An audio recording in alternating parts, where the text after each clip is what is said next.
Hello, I'm Jill Martin, your host for Worth the Price of Admission.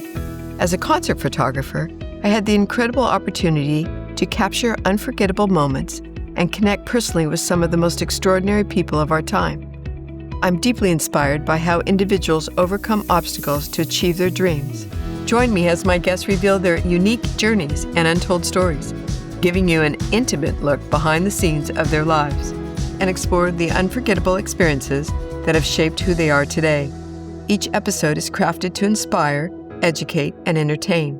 So sit back and get ready. Every story is worth the price of admission.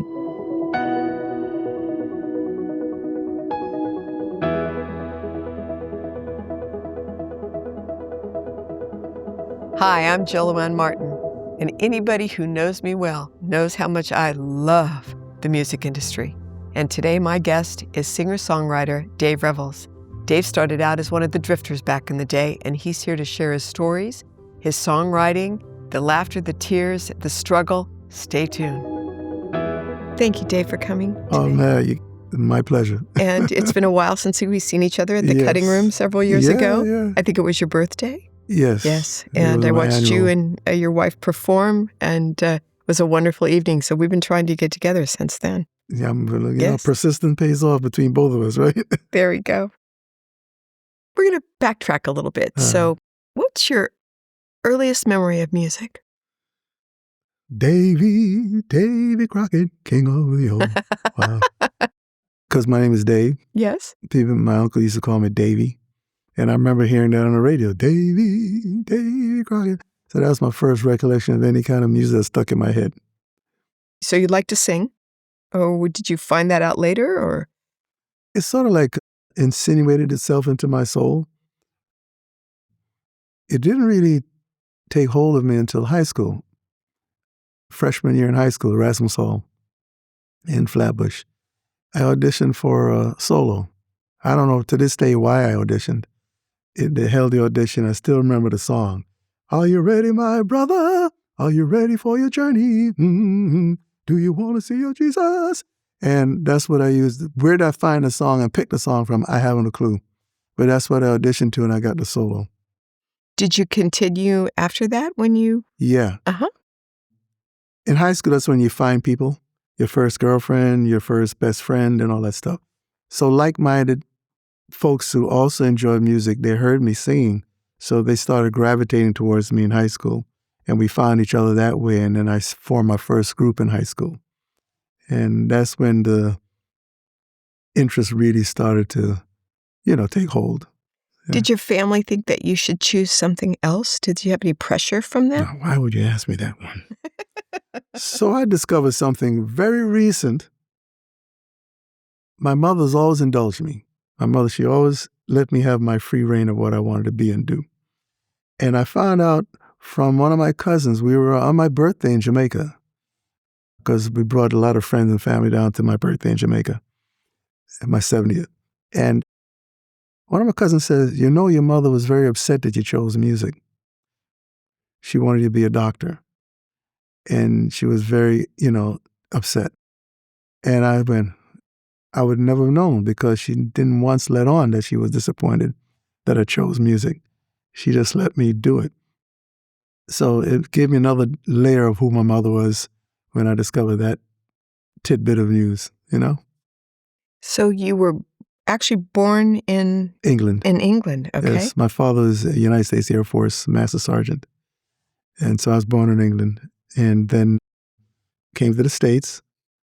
I have a picture of me as a little kind of kid. And then my mother being Jamaican. And a lot of folks that immigrated from Jamaica came here to, improve their lives and expand their horizons. So it was normal and natural for them to send their children to live with their family rather than entrust them to the care of strangers. So I was sent to Jamaica to stay until she could bring me back to the States, when she felt she had the means and everything in place to support me in school and everything else. So my first formative years, identity was Jamaica, because that's when, of course, at 2, and I started becoming aware of my surroundings and things. So, yeah. And you were quite an outdoorsman, from what I understand. I love outdoors. I would plan things. When I had a little cold, I knew what to do. I knew what to grind up, what herbs to grind up, because you just learn these things as kids. I would, I took care of in the property. I would take care of the, like to get the eggs. That was one of my jobs, to get the eggs. Certain fruit trees, my job to do it. So I had my hands in the soil from a young age, and that's why. And I used to walk around barefoot as a child, because that's what you did. You ran around every day barefoot. I'll tell you what happened to me, though. When I came back, and I was here for a couple of years, I went back to visit. I had this vision of taking my shoes off and go running, as I did. Mm-hmm. I did. I ran out to the yard. I turned right back and put my shoes on because my feet got tender. I was no longer, That's right. It was no longer had the strength to do that. Exactly, yeah. Your mother liked to cook, obviously. Yeah. And I understand you have a little story of a fear that you had about yes. Oh, you remember that? Well, okay, so my mother was a great cook. And I was one day sitting at the table. I had an epiphany at 12. I'm enjoying this meal. I says, what happens if I meet a woman who can't cook? So I started watching, paying attention to how she cooked. And when I first started dating, I used to prepare a meal for, whoever I was dating. So I learned how to cook from my mom. So, yeah. Do you have something favorite that you like to cook? Do you cook at home? Or? I can have all 4 burners can be burning with different meals. One could be having a soup, made from all vegetables, things like that. One could be doing seafood. One could be doing meat, and something else is doing another thing. So I could have 4 burners going with 4 different meals at the same time. So that's how I cook when I'm cooking for family. Like during COVID, yes, our entire family cooks because our kids learn from us. And so every night, one of us had a chore and a job of cooking a meal for the family, and we sat at the table. It was the greatest time for communication. And you're a house full of women, I understand. I'm a woman's man. Yes. Is that what it is? Yeah, that's what it is, right? So, yeah, that's what it is. Although we had my uncles and cousins, male and everything like that, my family was dominated by the women in the sense of the women kept the household flowing. So I learned to respect women from an early age. So I'm thrilled that I'm a girl dad. 4 girls and 2 grandgirls. And what do your girls do today? Well, one entered the U.S. Air Force. She is a respiratory therapist. She's still in the military, and she flies for JetBlue. She's an attendant for JetBlue. The youngest one took after her as an attendant also. She graduated out of college, but she hasn't decided what she wanted. We don't press our kids to be anything. We hope they find it on their own. Just have passion. My other daughter, she works in the school system. She's a social services for the kids who have difficulties. And my other daughter, she's my renegade in a sense of brilliant. Anything she puts her mind to, she does. I think she's a better songwriter than me, but she doesn't want to pursue it. A better singer than me, but she doesn't want to pursue it. But she's a tattoo artist and a piercer. That's her passion. So that's what she's doing. And the grandkids? Too young to do anything, except one is 15 going on 35. That's normal. And she knows everything. I try to sit her down and have calm conversations. And my baby, the heart of my soul, is going to be 6 months old now.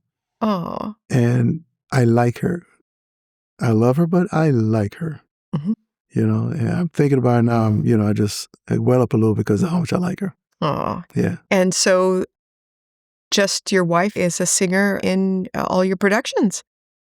Her primary business, she's a respiratory therapist.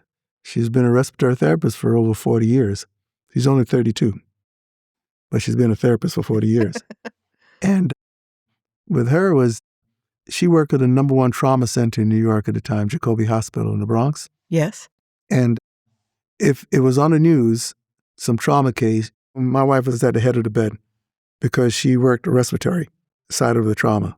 But she basically was always seeing blood and guts until one day I heard her sing. And I wanted to have a little joy in life that didn't involve anything except having fun. So I brought her into the industry with me. And so how did you said you heard her sing. Where did you hear her sing? You were obviously together, so She went to Atlantic City. Uh-huh. You know those karaoke things? Yes. She sang with her friends. And the first song she played was her and her girlfriend singing. But I heard her girlfriend's voice first. And it was singing, I forget what song it was, but it was the worst thing I've ever heard because nobody was on pitch. And I'm going like this, and I'm sitting next to the speakers. And I'm, and then she played a tape of her doing My Girl or My Guy. And I hear this voice come at me over the speakers. I went, "You can sing?" How long had you been together then? About a year. Uh-huh. And all of a sudden, she never hummed once in my presence. Never hum a note. No shower singing, nothing. Nothing. Never hummed a note until she played that tape. Mm-hmm. And I was in a position then, because I ran a lot of different groups, and I was in a position then to bring anybody in I wanted to.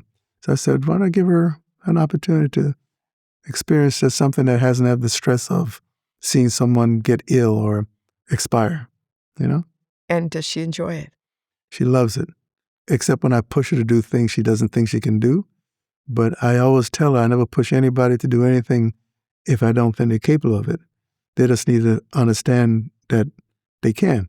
So I'm always pushing her to do more because she has a natural personality.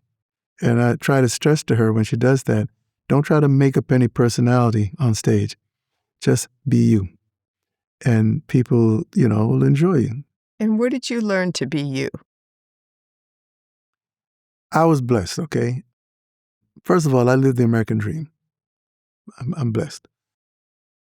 I checked off all the American dream check marks. I auditioned for the Drifters back in the early 80s. And that's quite a story. Yeah, that's another one. But with them, I got to tour and saw every iconic rock star you can imagine, rock and roll artist. From Bo Diddley, Chubby Checker, Chuck Berry, Leslie Gore, Fats Domino, Little Richard. Keep naming them. Everybody under the sun. And night after night, I watched them be themselves. Like they were backstage, the same guy or girl laughing with you. When they waved at you and said, "See you in a minute," and they walked through the curtain, same person going, hey, same personality. So I learned that's the secret. Be yourself. People are either going to like you or not. And it's not your job to worry about whether somebody like you. As long as you're yourself, you're comfortable. So that's where I learned that. And tell us the story about what happened. How did you get an audition with the Drifters? How did all that start? All right, so there was this young lady, Deborah Malone. She's a singer. I still remember her very well.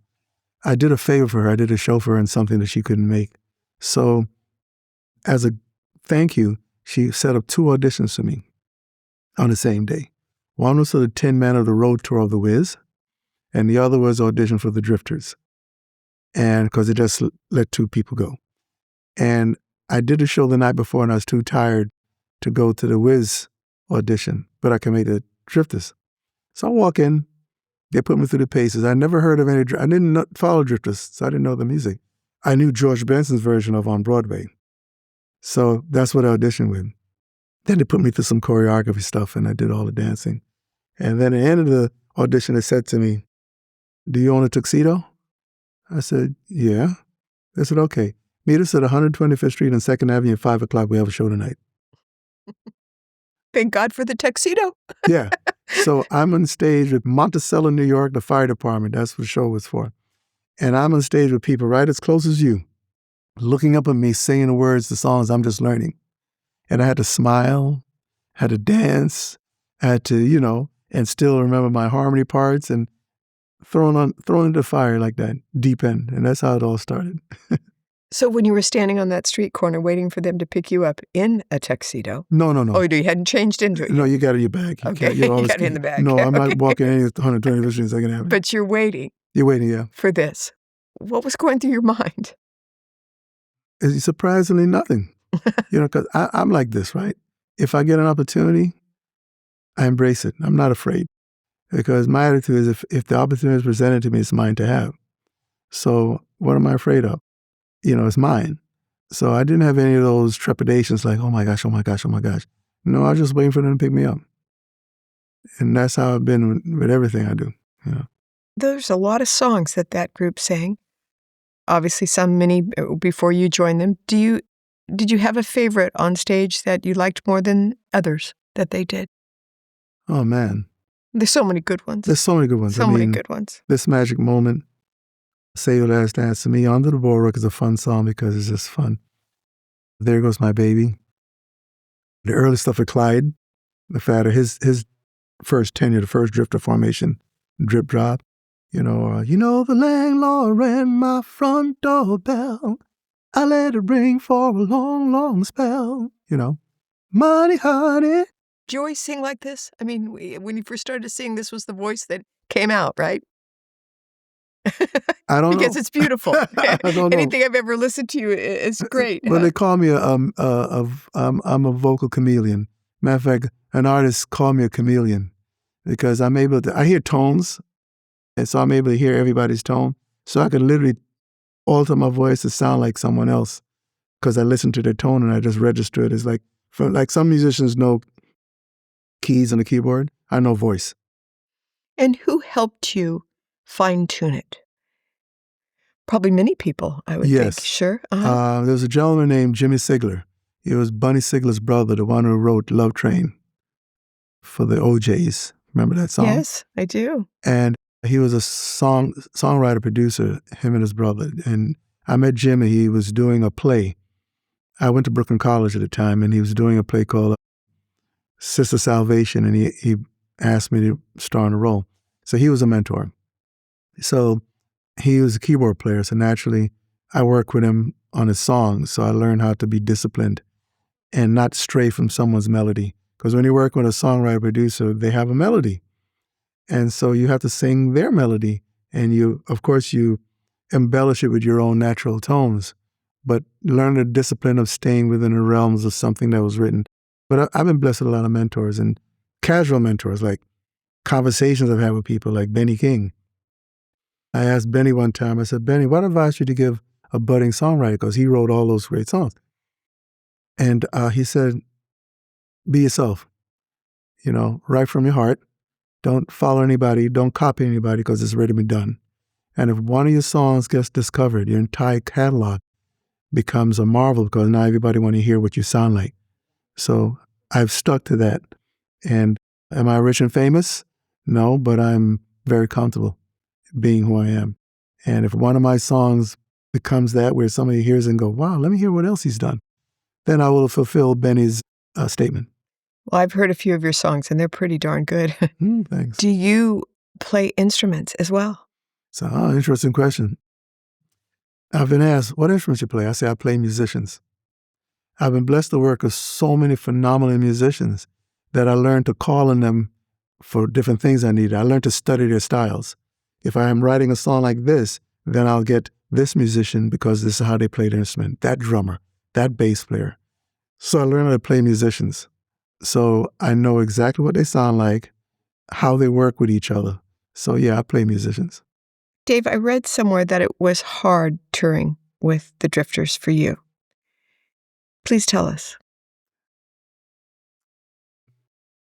Very talented people and people who really know who they are and came up in the era that they did had to have thick skin and had to be aggressive towards the things they wanted to accomplish and had to control the environment they worked in. The lead singer at the time was Charlie Thomas, Charlie boy. And Charlie was a very gifted entertainer. But he was, he had his ways. And he and I would lock horns because I just wouldn't, bend over kind of thing. I stood my ground. So we always would lock horns every now and then. But I always admired his talent. But I didn't like some of the things he did, how he did it. But I realized that's who he was and how I am. So I learned to balance that.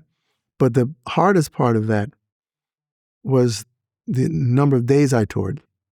I was touring 28 days a month because at the time I joined it, there was a resurgence of interest in that era of music. And so you were working in a bar one day, a barn one day, a club one day, every day from Monday to Sunday. So I didn't have any time to really, be at home, because my first marriage at the time suffered from that because I was never home. So, I learned that don't be careful what you wish for at times.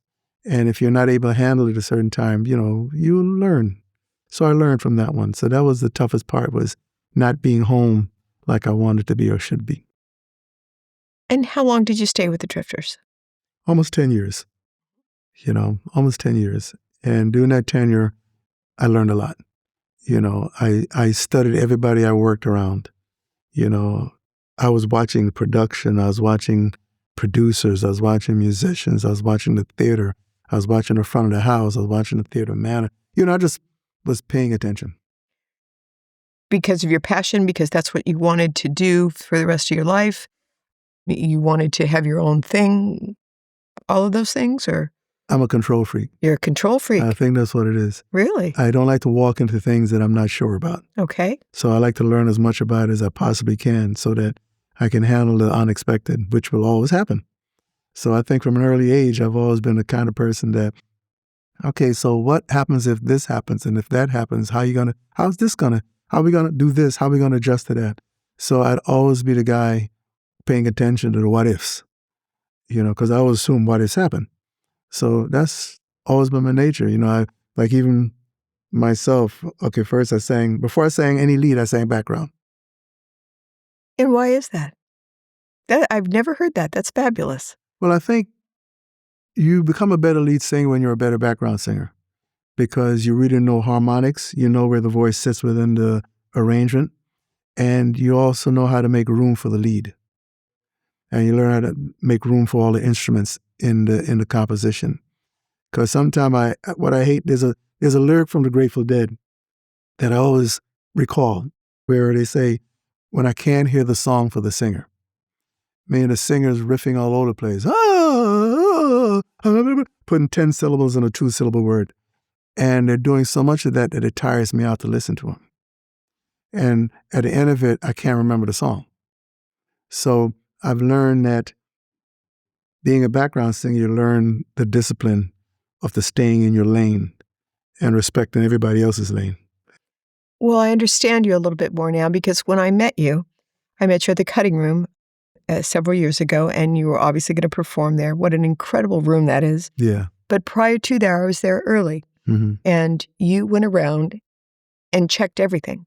And I thought that was it was wonderful to see someone in that profession to go around and make sure everything is fine. But you don't see that very often. And I was a concert photographer for a very long time and got a chance to be in the background. But it was very interesting. And then the place was packed. It was a packed house. Yes, it was. It was a fun evening. But interesting that you do that.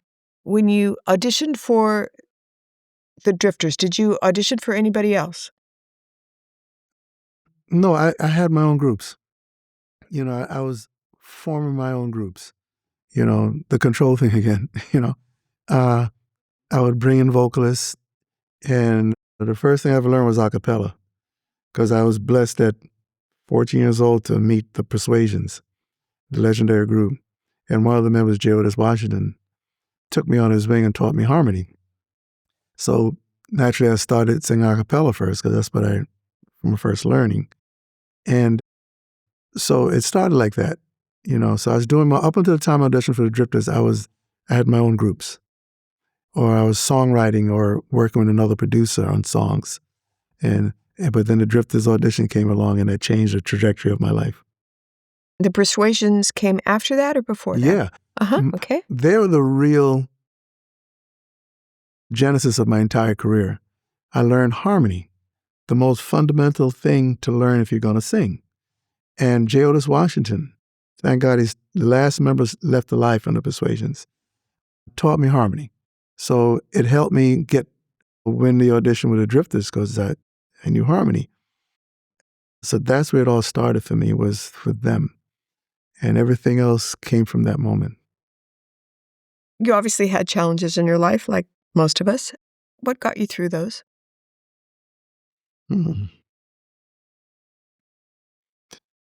Wow. That's a tough one. It's not an Did easy it have question. something to do with wanting to be a little bit of a control freak? I guess I've always felt that, okay, I'm in it. Okay, how do I get through it and out of it? You know, I think that I've always kept moving forward. I tend not to dwell in the past unless it's something I can learn from it and use it to get me forward. So I've always told people that I can't change the past. How do I get the challenges? From the mistakes I've made. And that's how I've gotten through them. Every mistake I made taught me to deal with things, and I think that's probably the way I got through it. That's a definition of a true champion, for sure. And what was the hardest part of getting there? And I'm going to take that a little further. Your definition. What is your definition of success? Doing what I want to do, when I want to do it, with whom I want to do it, and where I want to do it. That's my definition of success. And how would you say that you've done with that? By mindful of who I let in my circle, who I spend time with. I have a thing about that. I call it my lifetime, meaning every second like you're doing now, you're giving me what I call your lifetime. Every breath you take is lifetime. And we all know it as we speak right now, scores of people are passing away the very second we take every breath. So the fact that you're giving me your lifetime. My passion? Yes. But the fact that every moment is your lifetime, we could all expire like that. So I don't take it idly when I engage with people to do anything, because in the act of engaging, they could expire. So I don't frivolously ask people to go anywhere or be anywhere or do anything I wouldn't willingly do myself. So I think that's something that keeps me focused, is not to waste people's lifetime, because every second they spend with me, they can't take back. They can never get back. So yeah, I think that's the core of anything I deal with, or how I deal with things, is understanding the importance of that, the moments, because everything can happen. Our lives change in a moment. In a moment. Everything we do, meeting somebody was the moment. Walking the room and getting a job is the moment. So yeah. How do you vet somebody that you want in your band? I joke with them. I heard you were a jokester. I joke with them. Yes. And I feel you learn a lot about people when you joke with them. So I expect someone to be talented or have a skill I need, because that's the given. Whether it be an accountant, a lawyer, business potential partner, your skill is the given. What's not given is your character and how you feel about the person next to you. So I tend to joke with people, and how they react to the joke tells me a lot about their inner side. At least that works for me. I don't know if it works for anybody else, but that tells me how relaxed they are about themselves, how comfortable in their own skin they are. And how long is your day when you work with your passion? It starts from the night before or 2 nights before, because the things I have to prepare. I do a lot of things in my company, logistics, meaning airline flight booking, accommodations, transportation, everything under the sun. So it starts a lot earlier than anybody else's, but it's a normal thing for me, so I don't look at it as stress. It goes to that, I guess, control freak, where I want to make sure it's right, and I don't want to be surprised. Or I prepare for everything I can so that when something untoward happens, like, for instance, we were doing this show in Gulfport, Mississippi a year ago. We're flying there, but we had to go to Charlotte, which is notorious for delays. Notorious. Right. So our flight was canceled. Why? Because of some little tiny thing that was not on the plane, some little thing. So all of a sudden now, I had to get everybody to Gulfport. So I had to separate all of these 15 people on 3 different flights into 3 different cities that was within 100 miles of where we had to go, and see that everybody made the flight and get there, then arrange for them to be picked up from respective airports. And a month later, one of the guys said to me, I watched you do all that, and you didn't sweat, and you didn't raise your voice. And because why? I had a job to do. Things had to be done. So you don't get things done by doing, you get things done by going, okay, this has to be done, that has to be done, that has to be done. Okay, let's get it done. Do you have anything that you do? Because, when we get intense with our passions, I'm a person like that with my photography. And what do you do when you need the break? Like, do you have a little, I'll take a walk, I'll go out and get some fresh air, I'll do something, I'll take breaks. What do you do?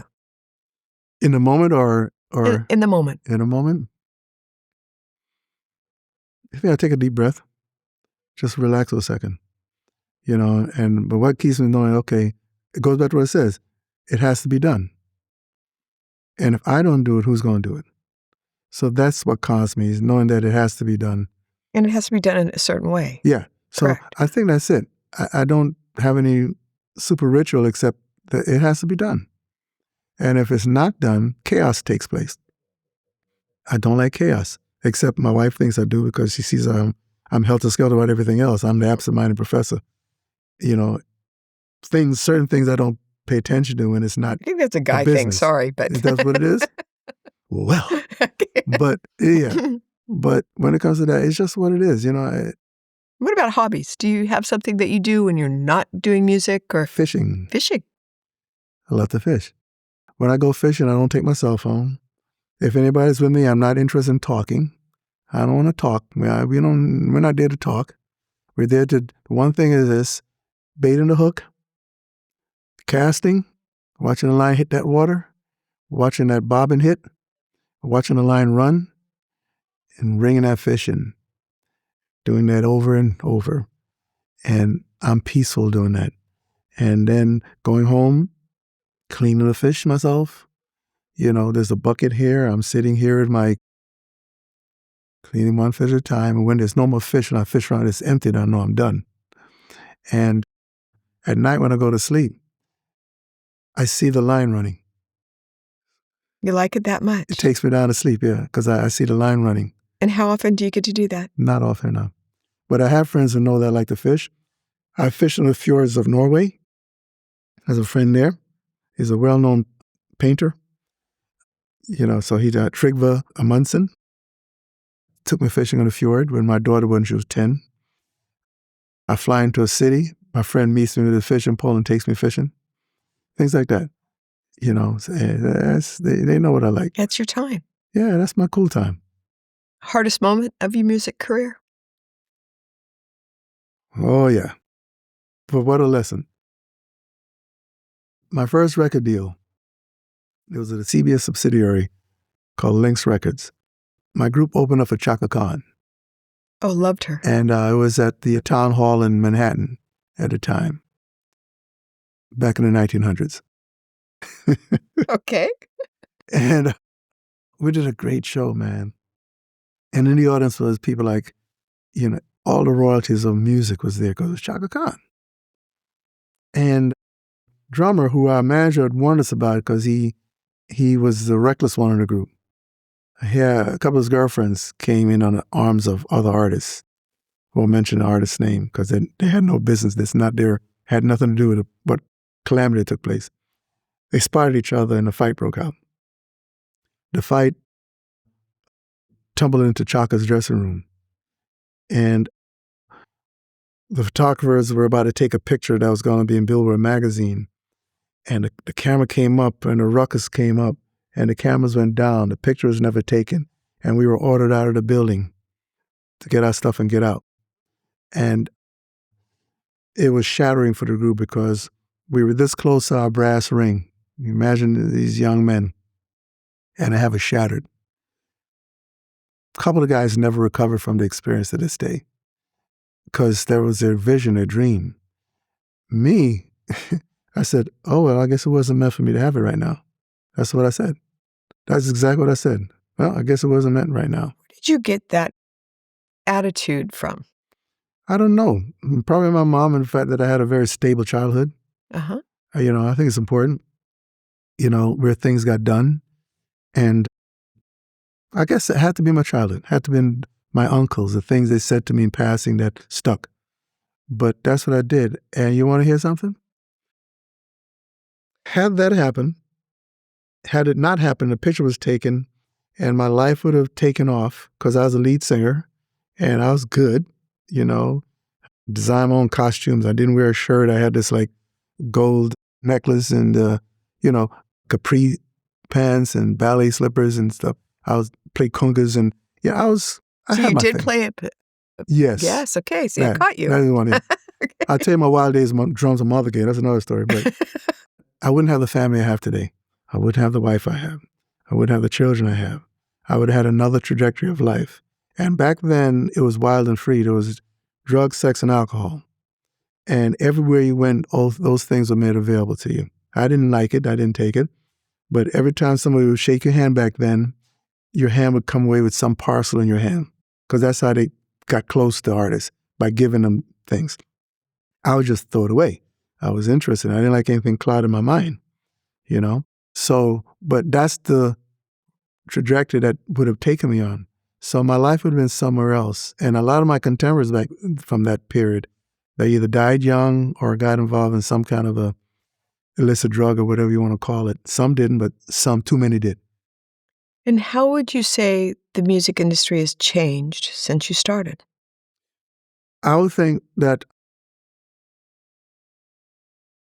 being a live entertainer and performer before an audience is not as important as it was back then. Back then, you didn't wish to be broken on the internet, meaning, you didn't wish for your career to take off on TikTok or any of those streaming platforms. You had to go out there and perform night after night and make friends one room at a time who talked about you, became real loyal fans because they met you and your personalities jived together.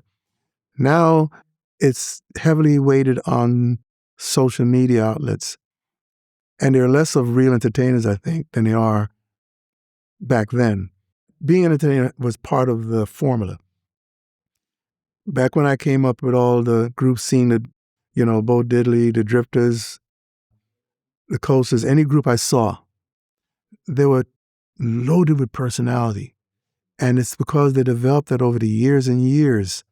A guy named D. Clark, raindrops falling from my eye, charismatic. Little Anthony, charisma and sheer talent, but showman. Leslie Gore, all these people. It's different now. Now, a lot of people, I think too many of them, have never taken to the stage where they had to rely totally on their talent to reach an audience and hold them. So I think that's a change. Were you ever nervous on stage? The first time, and it wasn't because I didn't know my music, is because I didn't respect the band. And it taught me a lesson. Isn't that interesting? When you don't respect something around it, it really does have an effect on you. It bites you. Uh-huh. What they did to get even was when they announced the group and we came running out, they had placed the chorus short and they were strung across the stage back to the band like hurdles, like this high. So we come running out, had to stop because they had placed the short mic cords. And so I learned my lesson. And the other lesson I learned was to respect your audience. I was a teenager and I did a show in Harlem, and opener for me was this local group for the community. They tore the house down, tore it up. We've had to follow them. We bombed because I was cocky. I thought that we were, cat's meow, And I learned a lesson that the most important person in the room is your audience. I tell the tech crews that when I work with them, I said, gentlemen, ladies, we're here tonight for one purpose only, the audience. So we're going to do everything we can to ensure that they have a great experience because they didn't have to buy a ticket to come here. So they are the most important person. We're going to work together and make sure that they have a wonderful time. And that's been my lesson. Favorite band? The Four Tops. Why? Because at the age of, again, everything happened to me in those early teen years, My mom had a big Magnavox stereo, if you ever know what those were. Yes. They're about 3 feet high and 6 feet long. The little legs they had on it. No, this one was Florida. Okay. Florida. It was a big piece of furniture. And had a turntable, great speakers. And the first album I listened to was Four Tops. I fell in love with Levi Stubbs' voice. I fell in love with their harmonies and the music. So I sat day after day, listened to every single song they played. And I learned how to sing also by listening to these great singers. So that's, favorite group. Favorite group. Yeah. Favorite song? Favorite song by them? Because it brings it closer to my spirit as I Believe in You and Me.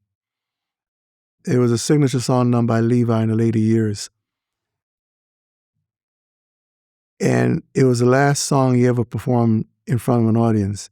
And at the end of the last note of his song, he started to cry. He broke down and cried. And I knew why he was crying, because he knew that was the last time he was going to sing in front of an audience. He knew it. And I think that's why he cried. And to this day, when I'm singing the song, I tear up in the middle of it. It's hard to get through, because all those memories, and I met them and got to share with them, tell them how much they meant to me. I spoke to Duke a couple of years before he passed away. He called me, and so the full circle, you know. And didn't something unusual happen when you first met them? My first child was born on that day. I literally went from NYU Medical Center, jumped in a cab to go uptown to Apollo Theater to film Motown Returns to the Apollo Theater. It was an NBC special. And Four Tops, Temptations, the Cadillacs, the Manhattans, we opened up the entire production with a thing called Battle of the Bands. So I was literally a dad for the first time. So when you look at that TV show, I'm smiling not just because I'm in front of all these great stars and my people that I admired, but I was a daddy. First time I'm a dad. Danielle Rain Revels, my first child. Pretty cool. Yeah. You believe that the Persuasions should be in the Rock and Roll Hall of Fame? Yes, without a doubt. As far as I'm understanding, the Rock and Roll Hall of Fame is about a group of artists who influenced a genre, changed it by their presence. The Persuasions literally put a cappella on the map. They've worked with every iconic star from Joni Mitchell, Paul Simon, Stevie Wonder. Name it. They've worked with all these iconic. Frank Zappa discovered them. The Grateful Dead, they've worked with the Grateful Dead. Most recently in my years, Bare Naked Ladies, the rock group from Canada. They've managed to stay contemporary in over 5 decades in music. And they've influenced so many other a cappella groups that's come along, from Take Six, Boyz II Men, all these groups, man. And they're not even considered mentioned for the Rock and Roll Hall of Fame. There's only one man left, Jayotis Washington. I'd love for him to accept that award for all his brothers that have passed away. You know, so to me, they deserve it. No, my involvement came later, but I feel I'm trying to champion their legacy. Roadblock? What would the roadblock be, maybe? Having people in the Rock and Roll Hall of Fame notice them and campaign for them and talk about them. You know, I don't know anyone, unfortunately, but there are many people on the board that could recognize them if they so choose, but they're not. You know, nobody seems to give them a footnote. Yet, how could you ignore a group that has performed with all these iconic artists from all these different genres over the years? I mean, it's amazing. Think about it. Over 5 decades. And helped start, yes, so much. Yeah. Mm-hmm. You know, yeah, they belong there. The original 5 members belong there. Jayotis Washington, Jerry Lawson, Herbert Tubo Road, Jimmy Hayes, and Jayotis Washington. An honorable mention, Raymond Sanders, because he took the place of one of the members who died, Herbert Tubo Rhodes, and he came in. So, yeah. First of all, I want to ask what kind of music that you personally like to listen to. When you flip on, Sirius or the radio or whatever it is, what do you like to listen to? Any song that has melodies and lyrics. Okay. I'm a melody and lyric person. And I have a wide open spectrum of genre, from opera to country to rock and roll, R&B, everything, because I'm always listening to melodies and lyrics. So yeah, I'm open to genres.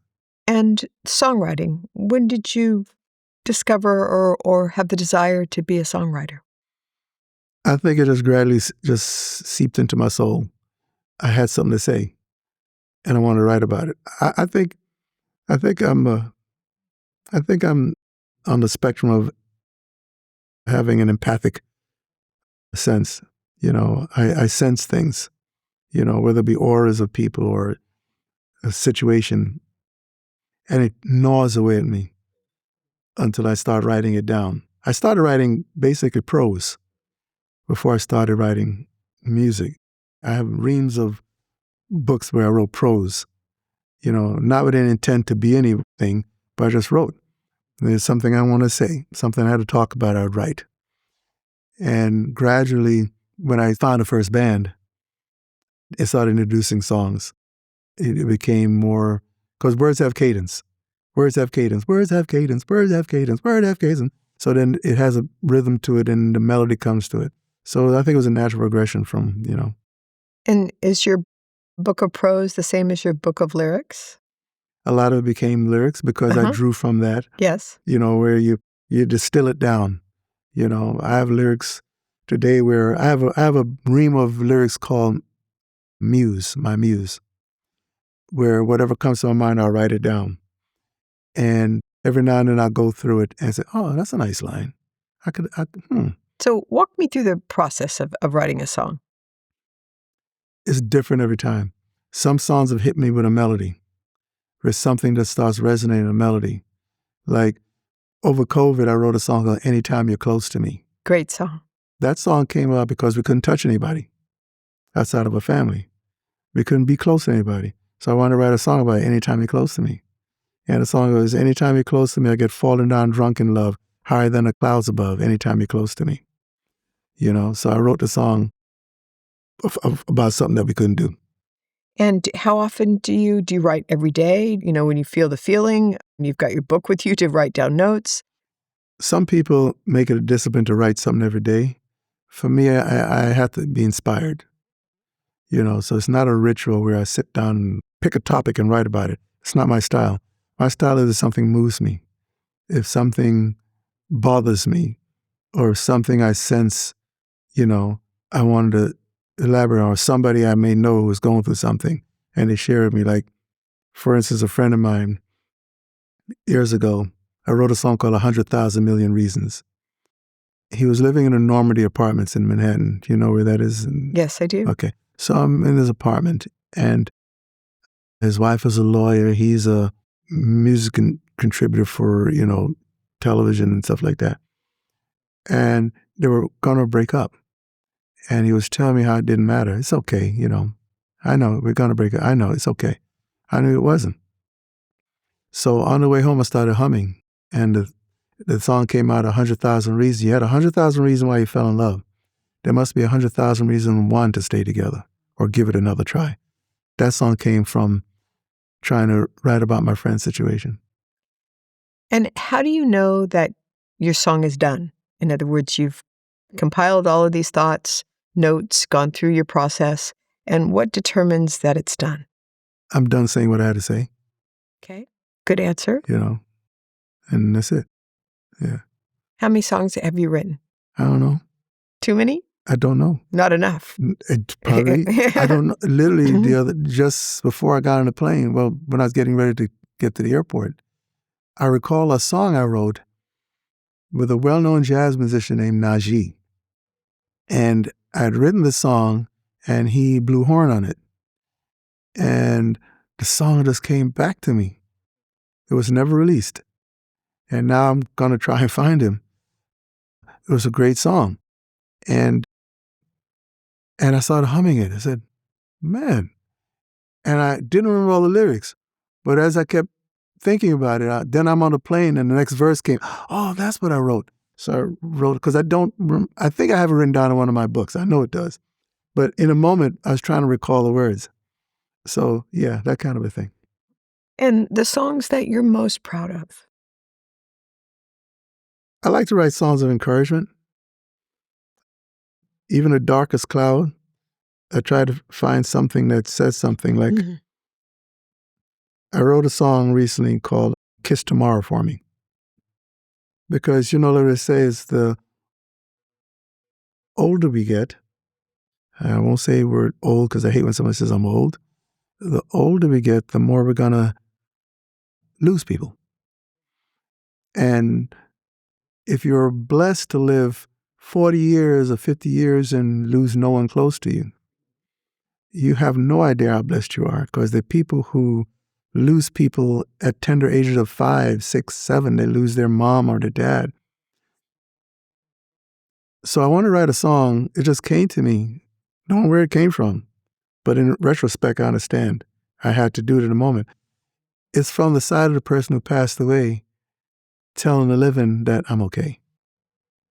The chorus of the song goes, part of it leads up to it says, "And when you wake to find me gone, disappeared as seen behind a curtain drawn, it just means I've lived my life so well, and I leave behind the story you can tell when I'm gone. Kiss tomorrow for me. Tell her I'll miss her smile, the way she painted rainbows and filled my soul with morning light. Kiss tomorrow for me. I leave with no regrets. I sleep in peaceful slumber, dreaming dreams I won't forget." And It's a beautiful song. Yeah, it's and it's already been. Makes me tear up. Yeah, me too. It's because, we can't go over the veil to talk to them, and they can't come back across to tell us how they're doing. So I just want to write a song to say from their perspective. So that one, there's others, but that one, that's the latest one. So. Latest one. A favorite venue, favorite audience? Wherever people are. It doesn't faze me. I'm not fazed by the name of a venue, because I played some pretty interesting venues with the Drifters. No, it's wherever people are. How long do your shows last? If you talk to my singers and the bands, I tend to go over. So now I've gotten to put a clock down on the floor to give me an idea. Whoops, I need to rein it in. Typical shows, 90 minutes minimum. Unless the client has some restrictions, but they only want 35 minutes. Like we did a show recently, Batavia Downs, there. Yes. Beautiful, very interesting Yes. location. I love to watch the horses, because from the window, from the rooms, you can see all that. That show had to be precise. And I'll never forget the agent coming, running backstage to tell me, "That was amazing. You didn't go over 1 minute. You didn't go over 1 minute," because I put the clock down. So I reined myself in. Average show, 90 minutes plus. Do you struggle with that? No. Okay. And even if I have bones that hurt me, I tell people I have sciatica, sciatica, and sciatica. But when I hit the stage, I don't feel anything. The endorphins kick in, whatever it is. Because it's all about the people for me then. Because I'm so focused on the people, where I'm literally looking in people's eyes and I'm talking to people, laughing with people. I don't feel pain. You're the creator and producer of Shadows of the 60s. Yeah, that's my pet project, fun project, became a business. Because Motown is influential in my development as an artist. The Four Tops. Because I grew up listening to music. I was learning how to sing, through their records. And I was so enamored of the Four Tops that in particular when Levi, started suffering health issues and was about to retire, that kind of a thing, I wanted to pay homage to them. So I started out as a Four Tops tribute. But then to my puzzlement, people want to hear other Motown artists. What, you don't want to hear Four Tops all night? You want to hear other groups? So then I gradually brought in a Supreme tribute. And then I realized people want to hear more. So I auditioned music and brought in a Temptation tribute. And then it gradually grew from just a Four Tops tribute to a now we'll call the ultimate tribute to Motown supergroups, which features all the artists on Motown, including Junior Walker, Marvin Gaye, and Tammy Terrell, Glass Knight and Pips, the Marvelettes, Martha Reeves and the Vandellas, Contours, all the different groups. So it pays homage to Motown. And it's now been touring now for almost, actually a little bit over 15 years. And your wife sings backup vocals. And lead. And lead. Yeah, I brought her into it in 2010 to join me to sing. Because again, she's a person who leads a very disciplined life as a respiratory therapist. And seeing so much trauma, the stress of it, I wanted to have something that was trauma-free and would give you what you call immediate gratification, which is being before an audience clapping for you. That's immediate.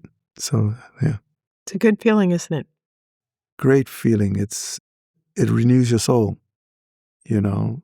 And I always go on the premise that you never know who's in your audience. Someone could be there who they could have a fatal illness, that this may be the last concert. Someone could be very depressed, suicidal. Someone who could be in an abusive situation, just want to forget for a little while. So I always make sure to not bring anything personal on the stage. It's all about the audience, because you never know, you know. Music is a wonderful thing. Yeah, so Motown gives it to you, because Motown has these songs that elevate your spirit. So Shadow of the 60s have been very therapeutic on both sides of the aisle. And that's what you're going to continue to do, is that correct? In conjunction with my original material, yes.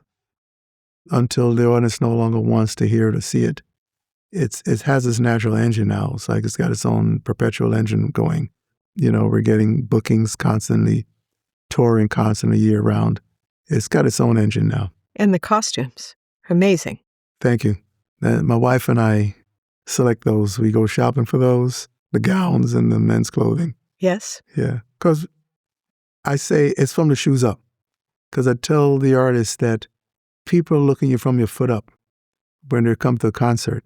Because most times they're at foot level. So they look at your feet and their eyes travel up. So if your feet are in disrepair, you already have marks minus. And as they go up, if your clothes is not, properly maintained, you subtraction marks all the way up to your here. Mine, of course, is here. It's the whole process. It's a mental check that people make and don't realize it. So it's very important, all the elements. It's funny that you should say about the feet. When I first started to work as a professional photographer for Live Nation, they wanted me to photograph feet because no one else had ever done it. And so I had so much fun doing that, because that was one of the first things that I did. And the outfits, the movements, the shoes, quite something. Yes, because they do exactly that eye level there. It's a package. Yes, it is. Motown had that element, so I try to maintain the same discipline from the way I conducted business. My partner and I, David Backer, he was Chuck Berry's music director, went to Leningrad with Chuck Berry as music director. He's my partner in the business. And so we try to maintain all the elements that Motown did, which is the business side, the appointment of the artists, how they conduct themselves on and off the stage. Like I tell people, sound check is your first performance for your client, because your client is who you're performing for when you walk in a room. They get to see you first. So you have to understand that how you show up at the venue. Don't show up at your venue in disrepair. So Motown did that. How you appoint yourself in conversation, how you walk, how you talk, how you move, all those things. It's important, because that's what Motown did. There was this entire element of what, being a presenter for the public is, presenting yourself for the public, yeah. I find it incredible and wonderful that when you turn on the radio today, or you listen to a show, or you walk into a restaurant or an event, they play all the old songs. Because it's rich melodies. The melodies are so amazing. rich. Mm-hmm. The lyrics are substantive. They're saying things. They're touching your soul. They're little vignettes into your life, windows into your past. And so, yeah, they're not. To this day. I hate to be one of those old fogies say about, the music of my day, when I was a young man, they didn't do music like that. They don't do it anymore, But then again, I have to put it in relative context. This is how the people of the generation today express themselves to each other. It's their language. They understand the things they're saying, how they're saying it to each other. We will never be able to relate to it fully, because we listen on a different speed, if you know what I mean. We listen to words on a different speed. Our range of tones are different. What catches our ear is different. So yeah, I give them their time, just like we had I had mine. Yeah. And what would you say is a fault that younger musicians starting out have that they struggle with? Properly learning their craft, the real nuances of their craft. They don't. Okay, I got away with it not playing an instrument because I was surrounded by so many incredibly talented musicians. Today, I think a lot of artists don't commingle like that. The young artists don't. They rely on a lot of technology to literally, you have technology now that can create chords for you. You can hum a melody and it'll create a whole chart for you and create instrumentation that sound lush. I've heard some lush AI arrangements with AI singers. And you think it's a real person singing, or you think it's real musicians that played it. It was all AI. So they're so heavily on technology that they didn't really learn the subtlety of expressing an idea from the real depth. I think that's what's missing. And if I replace that word with a songwriter, what would you say? What would be the detriment of or advice you could give to someone starting out as being a songwriter? Listen. Listen more than you talk. Feel more than you react. Be more, I use the word empathy. I think in today's time, empathy is missing and on many subtle levels. Have empathy, because if you have that, you can understand someone else's perspective on life and it will enrich yours. So I think, yeah. Are you a religious man? Within my soul, I believe God lives within me. I carry him around everywhere I go. I believe there's a cause and effect of and checks and balances of how you conduct your life. I have a phrase I use with people: live your life and do no harm to anyone. Even an ant, if you're walking down a sidewalk and you see an ant crossing before you, don't step on it. Why? Walk around it. So have empathy for things other than yourself, and I think your life will be much more rewarding. And if you had to do it all over again, what would you change, if anything? Interesting phrase. Interesting question. I wouldn't change a thing. I wrote a song about that called The Making of You. Part of the chorus is, if you had the chance to undo your life from the moment that you wake up till you lay upon your bed, what would you do? Set the stage from yesterday to guarantee a perfect day? And how sure could you be the choice you make wouldn't cause it to fade away? Meaning, everything you take away has a cause and effect. You could undo yourself. It's called the making of you. So anything that happened to me, make me the person I am today, good or for bad. I wouldn't change a thing. Dave, was there anything in your life that was painful but a valuable lesson? I was a cub reporter for a newspaper at 16 years old, a defunct black newspaper in New York, Brooklyn. And the executive editor for the newspaper, Edward Batten Sr., must have seen something in me that I didn't see at that age. And he asked me to go to a career day for junior high school to speak and to meet with junior high school kids.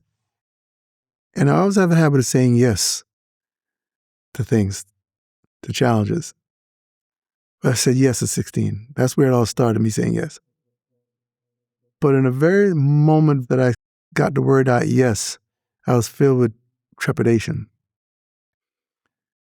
profound fear, anxiety. Oh my gosh, oh my gosh, oh my God. I can't do this. Why did I say yes? I can't. Why did I say yes? I was panicked, scared to death. And every day I walked into that newsroom and saw him and he'd wave at me, I had to see his face and realize I said yes to him and see him, smile and beam at me. And I was terrified. And I stayed home. The days came, drew closer, till I'm in my house at 16 years old, watching the clock approach 9 o'clock. I was supposed to be there at 9 a.m. And I sat there frozen watching that clock, literally watching the clock. And the moment the clock struck 9 a.m., I realized I could have done it. The worst that could have happened was I wouldn't have done it well. But I would have done it. Because time and circumstances will pass with or without your participation. So I learned it's better to participate. And if you say you're going to do something, no matter how afraid you are, follow through with it. The worst that can happen is you may not do it well, but you're going to learn something from it. So that's the painful but valuable lesson I learned. To show up. Show up. And how did you start with the song Good Jamaican Woman? My wife. Because my wife is Jamaican. It really happened when on one of our many trips to Jamaica. I was walking back to the terminal after dropping off my rental car. And there's this young Jamaican woman walking next to me, a young girl. She must have been in her teens, late teens, dressed in her work uniform. And she carried herself with such grace and poise that I just looked at her and I said to myself, wow, now that's a good Jamaican woman. I hope she don't meet a guy that's going to ruin her or undo her. I hope she meets a guy that understands how good a Jamaican woman that is. And on my way home, I wrote the song on the plane. Just on the plane. Very good. Is that the quickest time you've ever written something? No. Okay. That song, Anytime You're Close to Me, happened quickly. Yes. It just exploded out of my head. Mm-hmm. And sometimes songs do that. You know, they explode out of my head. You know, I'm writing one now that my wife thinks is very dark. She when she hears it, she goes, that's a dark song. And I says, no, because in the darkest story, there is a silver lining. I never leave you without a way out. This song is called Little Dirty Secrets. But there's a silver lining about the song. And I won't say any more about it, except that I'm even filming a video for it now. And that song, because it's really a profound topic about life, about who we are as human beings. And the essence of the song is, like many of my songs is, don't give up. You know, because when I ran track, I'll never forget that. You know, and from lessons I've learned, when you don't follow through on things, that's when you lose. So the song is about, don't give up on things. Pretty good way to think. Yeah.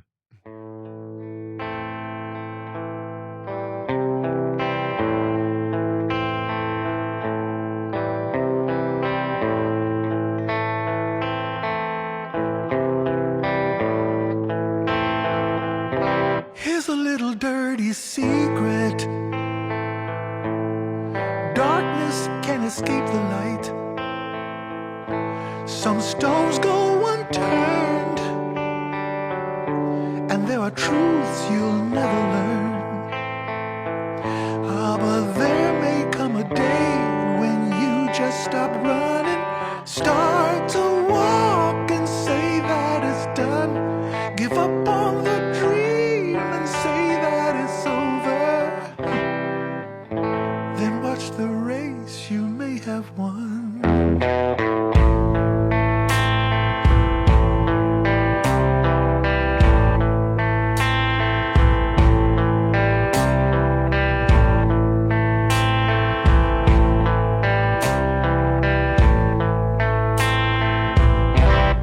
Life's the greatest stage of all. We try our best just not to fall. Some of us parade in cars, while others wave and hide their scars. This one from loneliness, this one from lust forever lost.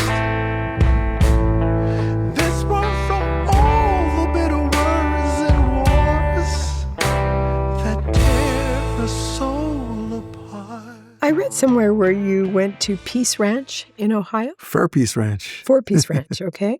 Tell us about that. That is run by Jorma Kaukonen and Vanessa, his wife Vanessa. Vanessa Lillian, beautiful woman. Beautiful soul, both of them. Jorma, as you know, from Jefferson Airplane. Yes. One of the rock and roll's top 50 guitar players. I think he ranks in the top 10. Great finger picker. I went first with the Persuasions to teach vocal harmonies. This ranch had guests from all walks of life. One was a NASA scientist. Eclectic set of people. But it's a retreat in Pomeroy, Ohio. And that's where I first met Jorma. Then I was invited back by myself to teach again, another occasion. And I brought my family, my kids with me too. And he introduced me to one of his songs, a song he wrote for his wife, Vanessa. You Never Seem to Age in My Dreams. In My Dreams it's called. And we sang it together. And I'm listening to his playing, and I said, man, I couldn't get his finger picking out of my head. So I said, Norma, we got to write a song together. So then COVID hit. And out of the blue, he called me at the end of it and said, Dave, I promised to do this. I'm coming to New York to record with you. So he drove down with his wife and daughter and Izzy, and we went to the studio. We sat together, talked the song down, said to the engineer, hit it. It was just me in the studio. We did 2 takes and it's filmed. We filmed it. It's called Birds and Sleeping Dogs. Which basically the chorus goes, hawks don't sing and some birds don't fly, nor do they envy one another or care to wonder why. People need to stop and maybe think about that twice, and let birds be birds and let sleeping dogs lie. Great. And he and I did that together. And it's on film. It's on YouTube and all that stuff. Mm-hmm. Yeah.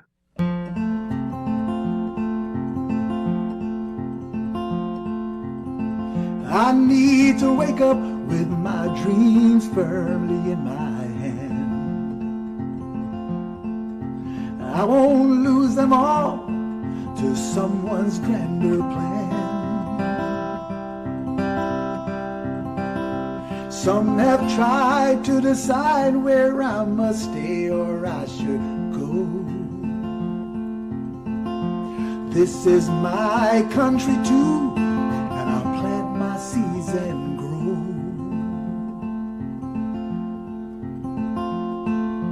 Hawks don't sing and some birds don't fly, nor do they envy one another or care to wonder why. People need to stop and maybe think about that twice, and let birds be birds and let sleeping dogs lie.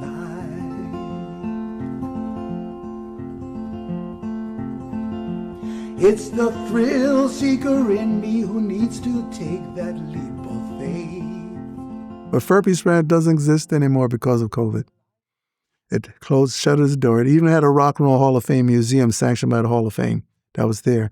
Now he's got a little studio now right there in Pennsylvania. I can't remember the town that he lives in, but he resides there now. They got a nice home, him and his wife, and he still tours with Jack Cassidy.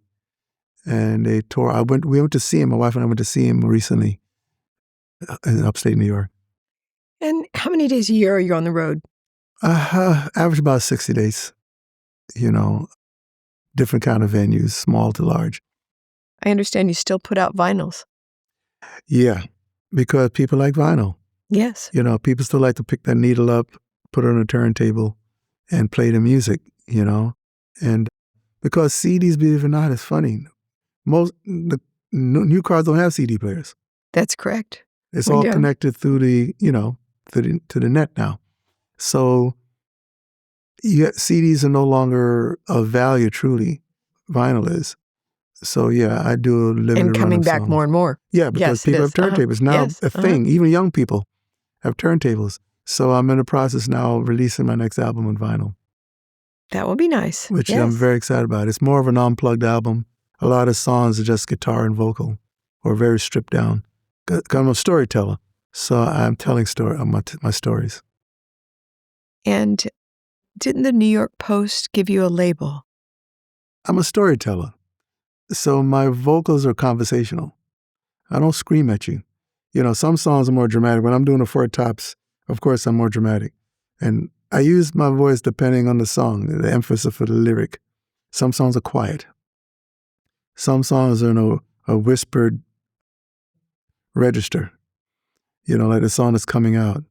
The song Kiss Tomorrow for me is like that, very soft and conversational, because it's meant to be like I'm next to you, whispering in your ear, telling you something like, hey, listen to this. I just want you to know. This is something I want you to know.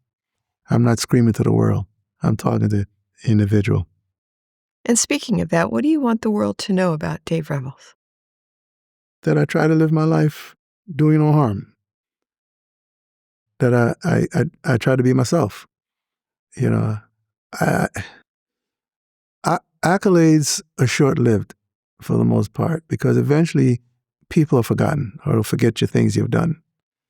The biggest stars of the past, people don't remember what they did.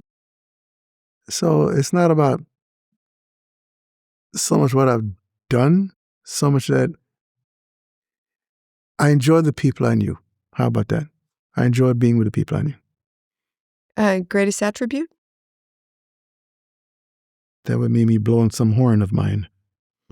Greatest Please attribute. blow it. Let's go. The greatest attribute? You're very humble. Persistence. I don't give up easy. That's fabulous. Because I learned what giving up means. Because I did that when I was young, and I learned the consequences of giving up on anything. So persistence. And what haven't you done that you would like to do? Fully enjoy my recording career, because I didn't focus on that in the past. I focused primarily on my live performances. But now I think I would like to embrace that other side of me. I was going to ask you about that. I guess that's obviously changed, because when you grew up, it was the performance. So now being in the recording. How much time are you in the studio?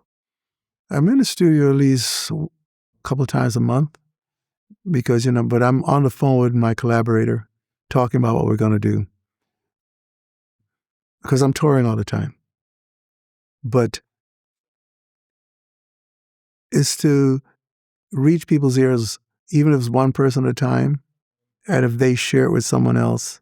That's what I want, is because it's for my art to reach beyond my fingertips, beyond my doorstep, to someone else's ear, to someone else's, seeing or hearing it, and finding something in one of my songs that moved them or made them feel something. That's what it's about. Just that you'll feel something, that I make you feel something that mattered to your life. Having gone to a lot of concerts and listened to a lot of people, do you already set up what your encore is? Do you go past the encore? Is it have to do with the venue? Once again, the timing of it all? Depends on the structure of the show.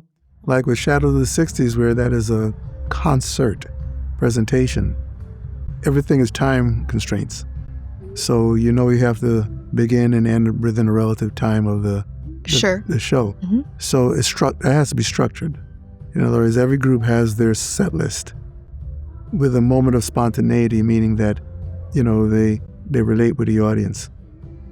And the finale, of course, that's structured, because that's when we give people a collection of songs that's coming at them one after the other with choreography and stage.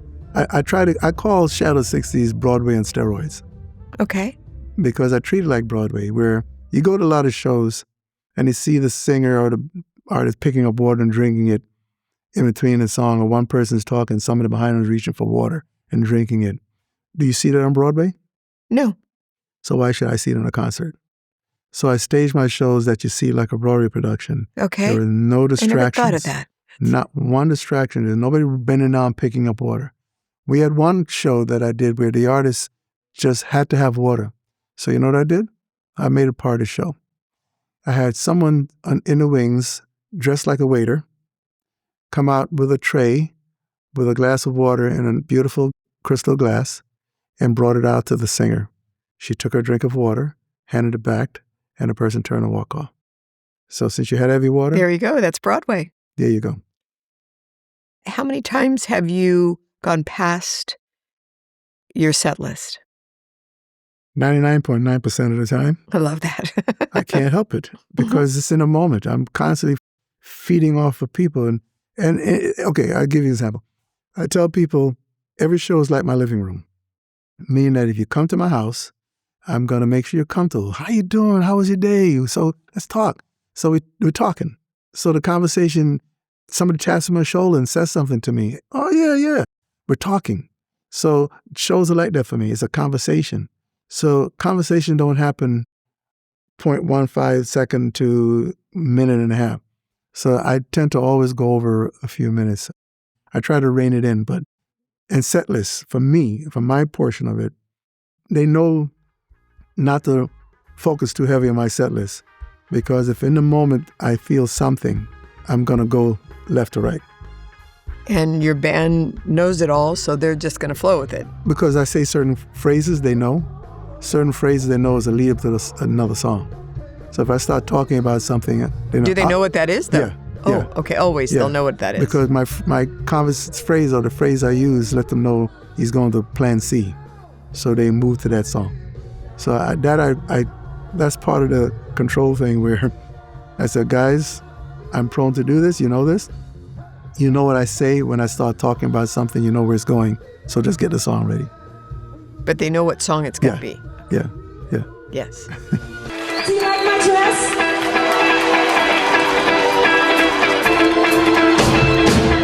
Baby, I'm aware of where you go. Each time you leave my door, 'cause I'm lonely for you. Smiles have all turned to tears. The tears won't wash away. I can turn the rain stop and do. I can make it with you wherever I wanted to. I keep going to castle from a single grain of sand. I wanna hold you tight, but every time I reach for you, baby, try to kiss you, you just jump out of sight. Out of sight. Oh, I've got news for you, baby. Now I'll make plans with you. Do you love me? I'm in the groove. Do you love me? Do you love me now that I can live? So where do you go from here, Dave? What's your game plan, future? Focusing more on being where I want to be when I want to be at any given day or any given time. If I want to take a month away and go away with my family somewhere, we'll do it. My wife and I want to go away for a time, having the flexibility to do that. I pretty much do that now, but more laser beam than that. Writing songs that say what I really want to say, and sharing that music with people on a conversation level in more intimate settings. I'm starting to do a series now that I didn't even know this existed till now, where people invite you into their homes and they invite guests over to hear you do your set. And it's unplugged, where it's just a guitar, acoustic instruments. Can I have your card? Well, yes. And so I'm doing that now. Yes. I discovered from an artist named Rupert Waits. Mm-hmm. You should look him up, singer-songwriter. He's from England also. Yes. And he does a whole tour across the country and around the world doing concerts in people's homes. I went to see him, matter of fact. What a great last month. idea. Yeah, they bring over like 30, 40 people, and they come and they sit in their living room. If it's summertime, they sit outside, and you do your original material. They embrace original art. So I'm excited about that development. I'm doing one in January, the second half of this month. So where I'm doing that. So yeah, it's connecting now more, focusing on connecting my music. Because I've done everybody else's stuff all my life. That's why they call me a chameleon. I could sing like this, I could sing like that, I could change the timbre and texture of my voice to fit the emotion of the song. I can do all that. But now I'm leaning more towards giving equal time to myself as an artist. And I know you've talked about how the venues, you've played so many places all over the world. But is there one venue that you haven't played at that you would like to play at? Oh, that's a tough one. I think I should have given that more thought. But I'm so based on the audience, is wherever people are receptive to hear music, who come for the intention of When you to think hear about it, music. that's the right way to be. Yeah, You're there for I'll them. give you an example. When I'm doing a show, I don't really call it shows, I call it celebration of life. When I'm in a room full of an audience and I see one person who's doing this, I never look at them again. Because if you come to a celebratory situation and you come with that attitude, I do not have enough time under the sun to convince you of otherwise. You have to find it in yourself. So, and I also learned a thing about what you call line of sight. When an audience is looking at you, they're drawn to whatever you look at. Whatever you're focused on, the audience is going to go. And then they see somebody that you're focused on doing this. The first thing they're going to think is, what did he do to them? So now that person got that quizzical look in the face. And then somebody in the audience sees that person having that look. So now that person looking at that secondary person having a look. You create a firestorm of people having these quirky looks that had nothing to do with the performance. But because you started a firestorm by giving one person in the audience who came there with a wrong intent. They couldn't free their soul up enough because maybe somebody dragged them to the concert and didn't want to go. And this is their... I can think of 6 people that would take that seat. Do you know what I'm trying to say? Yes. Right. But there are people like that who come along because a friend dragged them and didn't want to be there. So they spend the whole time in a concert having this attitude. I can't fix that. I don't want to try to fix that. I'm here to enjoy my life in a moment with everybody there. So line of sight. I use that. I developed something called the face of the clock too, where when you're in a darkened room and you can't see everybody in the audience, there's 12 o'clock in the balcony, and there's somebody right at 12 o'clock. So I look right at 12, and I give everything I have because I know I'm looking in the eyes of somebody up there. Then I look over here at 2 o'clock. Then I look at 1 o'clock. Then I look at 10 o'clock, 11 o'clock. Look at 9 o'clock. Then I look at 7 o'clock. Then I look at 5 o'clock. Look at 3 o'clock. And I give them attention. It says the room is dark because there's somebody sitting there. So I want to give them my full attention. And, so that's for a darker room. Because some people, you go to concerts, what are the singers doing? Trying to squint to look. I don't squint. I keep my eyes open and I'm looking at every place because I know there's somebody in that seat. And did you ever go to some place that really grabbed your heart? Yeah. Okay, yeah. There is one. My wife, again, I say, is a respiratory therapist. And she was doing, I think, a per diem at St. Mary's Hospital, Children's Hospital on Long Island. And this is a hospital where children live because they're too sick to go home. Their parents don't have to pay for anything. So these are children that can't get out of bed. They have no mobility. They live through their eyes. They can't shake your hand. They can't clap for you. Everything is through their eyes. That, I guess, had to have been the most special place I've ever played because I'm looking in their eyes and everything they feel is in their eyes. And that moved me because I could see in their eyes they were enjoying it. And that's an emotional one because so often when we see people with affliction, it's getting me emotional. You tend to look at their affliction. A twisted, deformed leg, missing limb, a tube sticking out of them somewhere. Or unable to speak. Unable to speak, to vocalize. And you're looking at everything but the most important place, their eyes. Because that's what they're living through. They're living through their eyes. So with these kids, I got to truly profoundly understand that And I've always paid attention to people's eyes anyway, you know. But those children, it really brought it home. That is the window of the soul, the humanity. So yeah, St. Mary's Children's Hospital. Do you remember what you sang? I can't even remember now. It didn't matter. Because the fact You were that so focused on their eyes. Yeah, the fact that they were getting attention. Someone was really focusing on them. You know? Yeah. You know, and I have a friend who has that. I met her. She has cerebral palsy. She's wheelchair bound. I met her at 11. Came to one of my concerts. And this precocious 11-year-old looked up and says, "You need to write a song about me." And her mom and dad were there, and they're going, "What? Dara?" And because her name was Dara, I wrote a song called Dara Smile. And when I was driving home from a venue, my wife heard me humming. She said, "You're writing a song, right?" I said, "Yeah."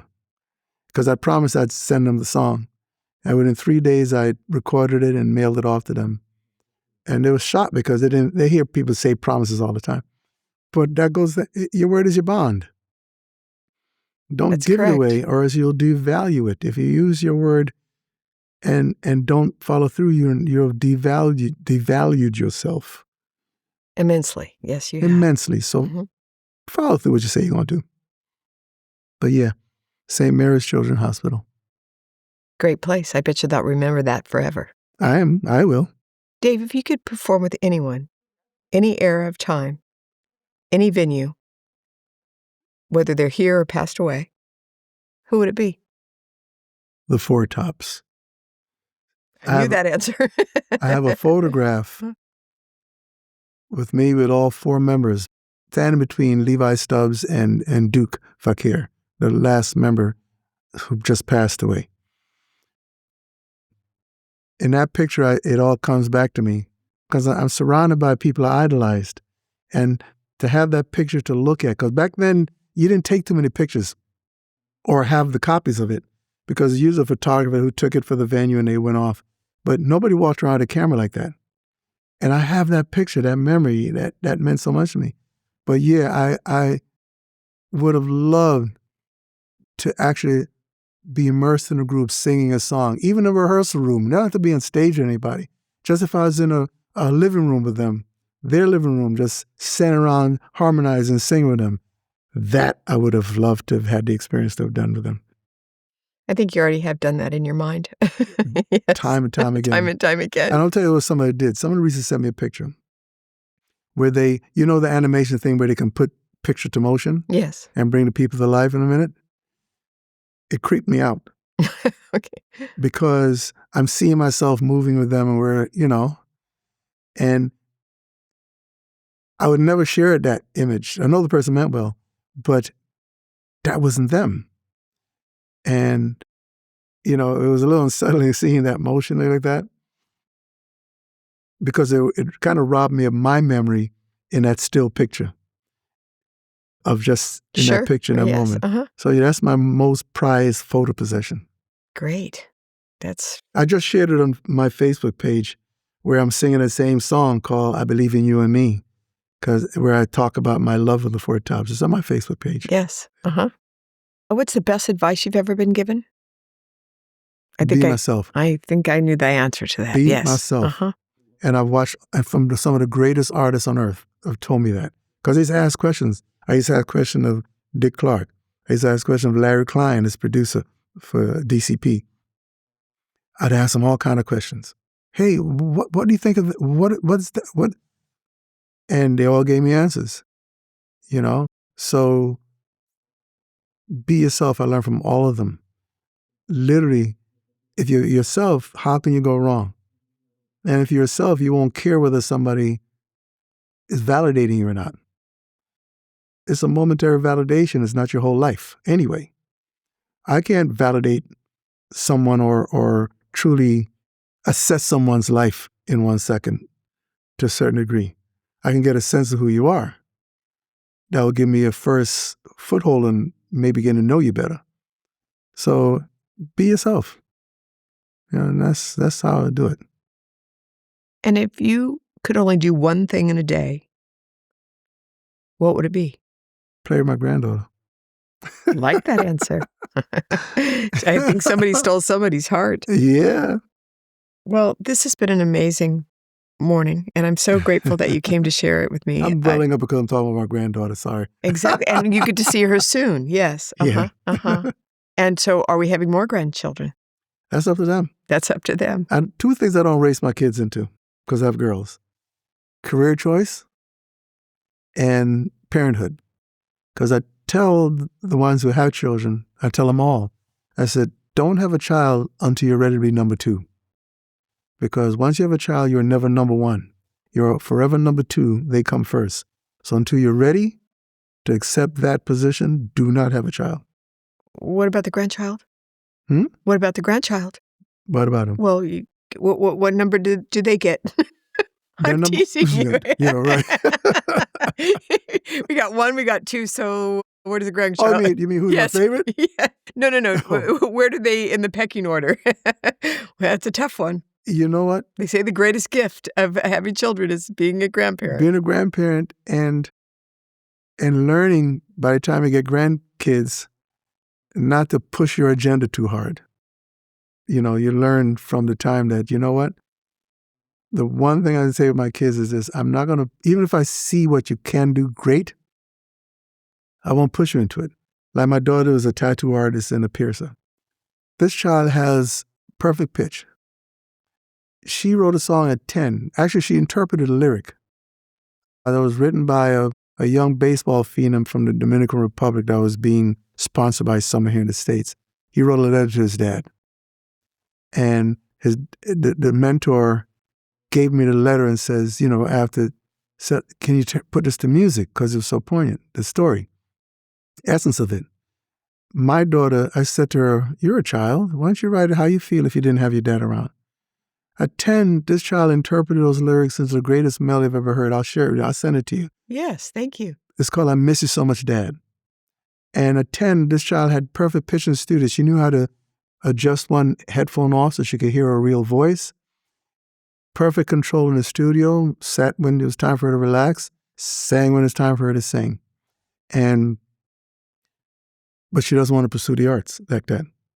And as much as I know she'd be a phenomenal artist, I don't push her because if I push her into a world that's not hers, when I'm gone, and I will be gone one day, she's going to be living the dream I manufactured and engineered for her. And she'd be miserable. Being somebody that she doesn't really intend to, because she loved me, she did it. So yeah. I'm sitting in my room, got me crying every day, 'cause I left you behind. You remind me of the past when you took me to the fields. We played catch. I remember that. You always bring tears into my eyes. I miss you so much, Dad. When will I see you again? I always think about you every day and night. I miss you so much, Dad. So what I've taken from you today is that the greatest gift you can give yourself is to be yourself. Yeah. And not concern yourself with all the peripherals around you, and pursue it and never give up. Because in the very last moment of your life, I feel this, I really do. In the very last cognitive breath you take, in that moment, you're yourself. And you may think, why didn't I do this all my life when I was living? I had to learn this when I'm leaving. So why wait till then to learn something you should have grasped onto as young as possible? Yeah. And is there anything that I haven't asked you that you'd like to share? I don't know, except that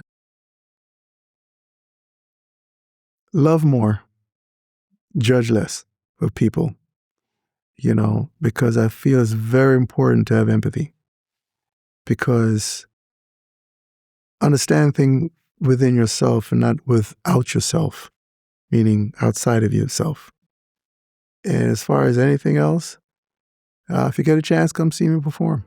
I would love it. You And know. it's been a pleasure, my friend. My pleasure as Thank well. you very much. I've so enjoyed this. I did too. Had a Thank you. ball. I hope you enjoyed this conversation as much as I did, and it's certainly worth the price of admission. I'd like to thank Dave Revels for sharing his heart, his soul, his music, his voice with us today. I want to go to one of his shows. And until then, I'll see you soon.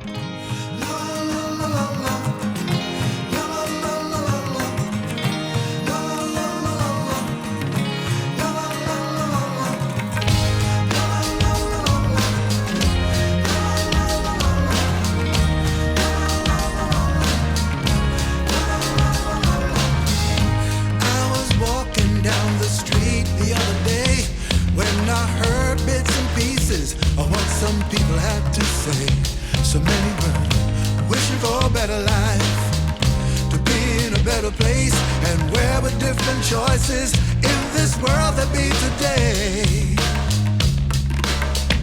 So I got to thinking maybe if you really could undo all the things in this world that went into the making of you. What would you keep? What would you toss? What might mean your spiritual loss? If you really good and truly could change the making of you. True, the making of you.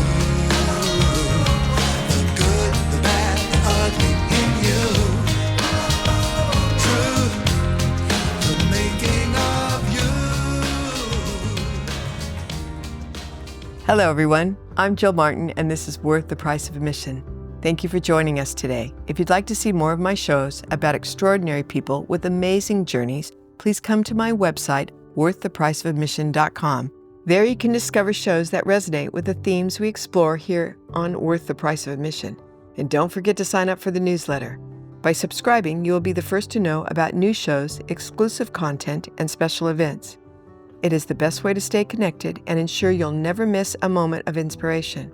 So if you're ready to explore the stories that shape our world, please visit worththepriceofadmission.com. Remember, every story is worth the price of admission, and we can't wait to share more with you.